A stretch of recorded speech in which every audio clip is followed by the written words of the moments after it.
At the start of the 13th century, Britain, like the rest of Europe, was firmly under the control of two masters. Secular affairs were dealt with by the King of England, and all church matters were decided by the Pope in Rome. And as we've seen, those decisions were not always guided by religious principle, doctrine, or biblical teaching. The interdict and excommunication were widely used as political tools by the Pope to exercise pressure on the vassal king dealing with his own country's secular affairs. And when he came to the throne in 1199, King John found that he didn't have the universal support of the barons, who were the second tier of government in England at that time.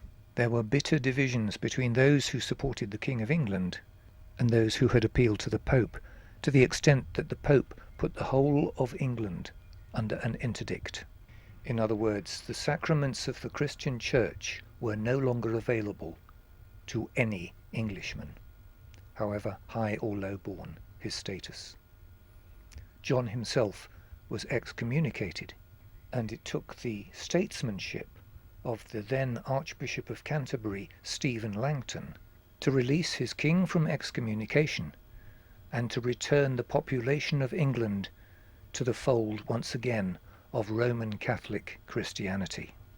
Stephen Langton arranged talks between the barons and the king and drew up a document based on and developed from the Charter of Liberties originally introduced by Henry I some 100 years earlier, to be agreed and signed here at Runnymede on the banks of the River Thames on the 15th of June 1215. Because the vellum on which it's written is expensive, the script is continuous, but the document has a preamble and 63 clauses subdivided into 9 groups. The first asserted that the Church was to be free of influence from the king. A second group provides statements of feudal law of particular concern to those holding lands directly from the Crown, and the third assured similar rights to subtenants. A fourth group of clauses refers to towns, trade, and merchants. A particularly large group was concerned with the reform of the law and of justice, and another with control of the behaviour of royal officials. A seventh group concerned the royal forests, another dealt with immediate issues of the day, and the final group appointed 25 barons as a council with the authority to levy war upon the king should he infringe any of the terms of the Charter. For the first time, the sovereign would be subject to English law just like all his subjects, and although it would be several centuries yet before the theory was put entirely into practice, it was a historic start, and it was a charter which would be confirmed and expanded by King John's son Henry III when he became of age in 1225. Magna Carta, the foundation of the freedom of the individual against the arbitrary authority of the despot. So said Lord Denning, one of Britain's greatest judges. Arguably, history has been unkind to King John, who had to deal with a lot of disloyalty and even treachery from his barons. And we must also remember that he inherited a dual system of church law and civil law, and any dual system is a recipe for disaster. But a start had been made on the construction of an English constitution, which put constraints upon the sovereign and confirmed the rights in law of every English free man. King John's death in 1216 brought Henry III to the throne, a young boy of the age of 9, and the country was well ruled by regents led by Hubert de Burgh. But when the young king came of age in 1225, he displayed similar weaknesses of character to those of his father, and the tensions and power struggles between the king and the barons inevitably began again. One of those barons, a Frenchman from a village just outside Paris called Montfort-Lamaury, had married the king's youngest sister and became the Earl of Leicester. Simon de Montfort, the Earl of Leicester, lived here in Kenilworth Castle, and in one of the conversations at court, Simon heard Queen Eleanor of Provence, his own sister-in-law and fellow countrywoman, suggesting that it would be better to talk about problems of state rather than fight about them and kill each other until the last man was standing. In 1258, at Oxford, the terms of Magna Carta were ratified and developed in an agreement subsequently documented and known as the Provisions of Oxford, requiring that 3 such meetings be held each year. The meetings would be called parliaments, from the French word parler, to speak. And one of the signatories was the king's brother-in-law, the Earl of Leicester, Simon de Montfort. The ideas of King Alfred to maximise the potential representation of every Englishman in the government of England seized the imagination of this Frenchman. Simon de Montfort could see the need and the sense of having the power of government vested in the king being distributed between people experienced in government with a point of view that they could express before decisions were finally made, and who could be expected to sign up to the agreement reached and require the agreement of their own communities when they went back home. This is the pathway leading to the top of the hill above the town of Lewes in East Sussex. The king, his son Prince Edward, and Simon de Montfort would all soon be meeting on the other side of the hill. The king's son, Edward, so named by his very religious father in honour of Edward the Confessor, and in due course to become King Edward I of England, was at this stage a young man in his early 20s, of considerable promise and potential far outreaching that of his father, and Prince Edward agreed with Simon de Montfort, his uncle. The Pope had freed Henry III from his obligations to honour the Provisions of Oxford in 1261, and this interference from Rome had irritated both the barons and the people of England.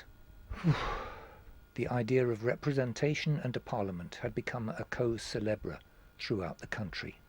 And when Henry III made it quite clear that he was not going to abide by the agreement at Amiens in 1263 to hold a parliament that year, another war between the king and his barons was bound to ensue. Simon de Montfort had become a national hero because of his enthusiasm for this step towards representative government. And in the woods somewhere near this spot, in May 1264, with a leg broken in a jousting tournament weeks earlier, the Earl of Leicester was carried so that he could watch the battle unfold below, on the hill above the town of Lewes, in Sussex. The heir to the throne, Prince Edward, had decided it would be wise to support his father and command a section of the royalist forces, which he did with distinction. These earthworks would have been here at the time of the battle.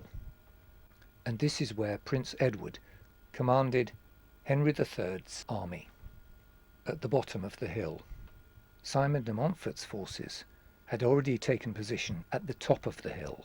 For his part in the battle, Prince Edward chased a group of Londoners far over hill and dale, and cut them all to pieces, only to find when he returned to the main battlefield hours later that his father's army had been totally routed and his father had been taken prisoner. The day belonged to the Earl of Leicester. And although Simon de Montfort had no thoughts himself about becoming king, he effectively ruled England. Early the following year, in 1265, he summoned what is sometimes called the Great Parliament, where for the first time in England's history, cities and boroughs sent representatives, as well as the rural nobility. It was a turning point in the distribution and sharing of power, which has been built on and developed in England and the United Kingdom ever since. But Simon de Montfort's time at the head of England's government would last for only 15 months. His absolute integrity would be his downfall, because as well as insisting that the king fulfilled his obligations, responsibilities and agreements, de Montfort was equally enthusiastic to discipline any of his fellow barons who began to abuse their privileges. And a very clever young Prince Edward fanned the flames of envy and division amongst the barons. Simon de Montfort's grip on power began to be loosened by the young Prince Edward, who had learnt so much from watching a weak father trying to govern the country, while his uncle, the Earl of Leicester, showed him exactly how it should be done. It was a very good education for the heir to the throne. And here at the far end of the priory grounds is the monument to the Battle of Lewes. Both the king and the young Prince Edward were being kept under house arrest, but the young Prince Edward enjoyed hunting, and in due course, whilst out hunting, he managed to evade his captors and escaped to join up with the royalist barons at Ludlow, where he began to plan for the destruction of his uncle's government and for the freedom of his ailing father, the king. The principles of divide and rule practised by Prince Edward in his discussions with the barons previously loyal to Simon de Montfort served him well, and early in August 1265 a misunderstanding between Simon de Montfort and his son Henry saw the diminishing forces of this people's champion dangerously isolated. The young Prince Edward seized his opportunity. This is the top of Green Hill in Evesham, where the battle was actually fought. Prince Edward's forces were ranged at the top of the hill here, and Simon de Montfort's in the fields over there. Prince Edward knew that his father was being held amidst the opposition's army. I've just walked down from the woods at the top of the hill over there, from where the royalist armies descended ruthlessly and ferociously on de Montfort's army, and the result of the battle very quickly became evident. And I'm walking now towards the monument to the battle that was built in the woods at the top of the hill. On one of the four faces at the foot of the monument is recorded the moment when the prince's forces, in their bloodthirsty and ruthless pursuit of victory, came upon the enfeebled but armour-suited person of the king himself. "I am Henry of Winchester, your king. Do not kill me." Fortunately, the king's cries were heard, and shortly afterwards Prince Edward and his father were reunited in victory, and Simon de Montfort was heard to remark to himself how well he had taught his adversary, Prince Edward, before the royalist forces hacked him to pieces.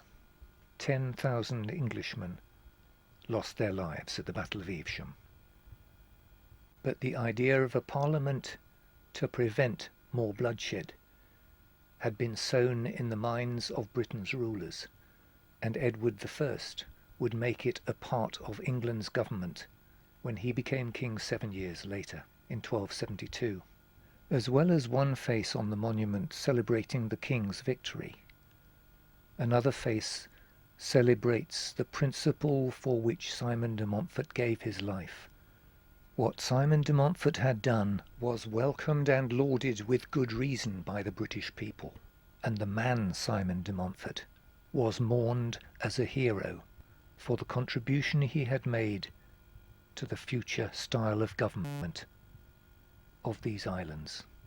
But Parliament in those days was in its infancy, and it wasn't able to avoid the bloodshed of all the arguments between the ruling classes.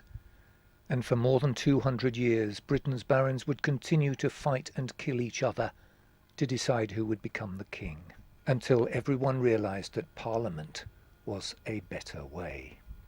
A start on representative government had been made, a system which would eventually be exported to all four corners of the world.